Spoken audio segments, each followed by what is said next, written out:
तर कसं आहे पब्लिक, आज आपण लई दिवसानंतर एक व्हिडिओ टाकतोय यूट्यूबवरती. तर आज आपण आलेलो आपल्या शेतामध्ये गायला बांधायला. आत्ताच तिला मोकळं सोडलेलं आहे चरायला.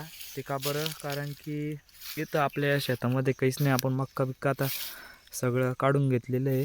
तर पूर्ण रिकामं आहे. याच्यात आता लावता पण नाहीत, कारण की हे वल्लायचं अजून. ट्रॅक्टर बिक्टर फसायचं म्हणजे रोट्या मारायचा असतो, मोगड्या नांगर हे ट्रॅक्टर फसतं. तर याच्यात काहीच लावले जात नाही. तर आपण गायला असंच पूर्ण मोकळं सोडून दिलेलं आहे चरायला. हे आपलं पूर्ण शेत आहे. इकडं तसंच काकाचं पण शेत तसंच झालेलं आहे. तर त्यांनी पण बैल सोडून दिलेले. ते का बरं?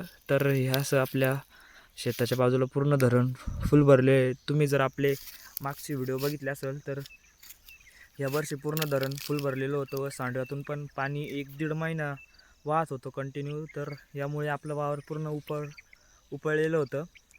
तर या कारणामुळे आपण आता लागवड करू नाही शकत दुसरी हिवाळी लागवड कोणचीच, मक्का बाजरी ज्वारी. तर वावर आता रिकामच आहे. तर गाय याचा पुरेपूर फायदा घेते चरण्यासाठी.